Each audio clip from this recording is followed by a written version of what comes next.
حضرات محترم، یہ ضروری ہے اولیاء کے دامن سے وابستہ رہا جائے، اولیاء کے دامن کو پکڑا جائے۔ آج لوگ برکت کے منکر ہیں، سوچتے ہیں کہ یہ اولیاء کی صحبت کچھ نہیں ہوتی ہے، اولیاء کسی خوش نواز سے نہیں ہیں۔ میں آپ کو بتانا چاہتا ہوں، مسلم شریف کی حدیث ہے، اللہ کے رسول صلی اللہ تعالیٰ علیہ وسلم ایک قصہ بیان کرتے بنی اسرائیل۔ آقا کریم صلی اللہ تعالیٰ علیہ وسلم صحابہ سے فرماتے ہیں، میرے صحابہ، بنی اسرائیل میں ایک شخص تھا جس نے 99 قتل کیے۔ کتنے؟ 99 قتل کیے۔ 99 لوگوں کو قتل کرنے کے بعد دل میں یہ خواہش پیدا ہوئی، اے کاش میری مغفرت کر دی جاتی، میری توبہ قبول ہو جاتی۔ لوگوں سے پوچھتا ہے، کسی نے کہا کہ فلاں عابد صاحب وہاں رہتے ہیں، ان سے پوچھیے، آپ کو بتا دیں کہ صحیح راہ دکھائیں گے۔ وہ شخص جاتا ہے، پوچھتا ہے کہ میں نے 99 لوگوں کو قتل کیا ہے، کیا میری توبہ قبول ہو سکتی ہے؟ یہ بخاری و مسلم کی یہ بھی حدیث ہے حضرات۔ اللہ کے رسول صلی اللہ علیہ وسلم بیان فرما رہے ہیں کہ بنی اسرائیل کا بندہ ہے۔ تو عابد صاحب کہتے ہیں، تو نے اتنے بڑے جرم کیے، 99 لوگوں کو مارا، تیرے لیے تو کوئی راستہ ہی نہیں ہے، تیری توبہ قبول نہیں ہو سکتی ہے۔ اب وہ شخص سوچتا ہے کہ 99 میں نے مار دیے ہیں، تو کیوں نہ میں یہ سنچری پوری کر لوں۔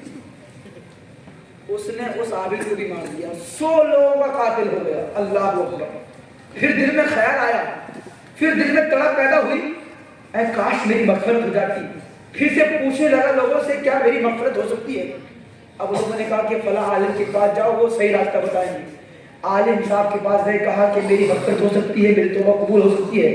عالم صاحب نے کہا ہاں، مگر شرط یہ کہ فلاں بستی میں چلے جاؤ، وہاں پر اللہ کے ولی رہتے ہیں، اللہ کے نیک بندے رہتے ہیں جو عبادت میں لگے رہتے ہیں، وہ دعائیں کرتے ہیں، تم ان کے پاس جا کے دعا کرو گے، اللہ تمہاری توبہ قبول فرما لے گا۔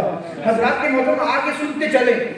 وہ شخص نکلتا ہے، سوچتا ہے کہ اس بستی کی طرف جاؤں جہاں پر اللہ کے نیک بندے رہتے ہیں۔ نکلا بستی سے، راستے میں موت آ گئی۔ اللہ اکبر۔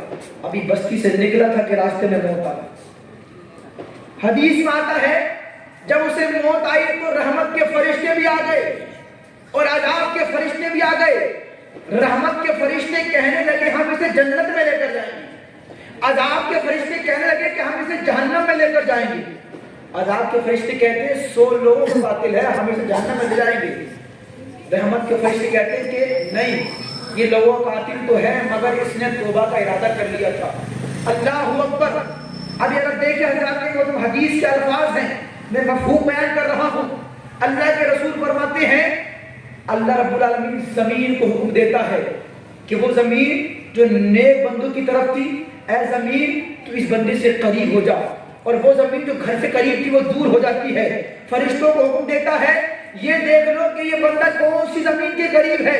اس زمین کے قریب ہے جہاں پر نیک بندے رہتے ہیں، یا اس زمین کے قریب ہے جہاں اس کا گھر ہے۔ جب زمین کی پیمائش ہوتی ہے تو وہ اس بستی کے قریب ہوتا ہے جو نیک بندوں کی زمین ہے۔ اللہ فرماتا ہے کہ نیک بندوں کے صدقے میں نے اس کی بخشش فرما دی۔ سبحان اللہ۔ جو اولیاء سے قریب ہوتا ہے اللہ اس کی بخشش فرما دیتا ہے۔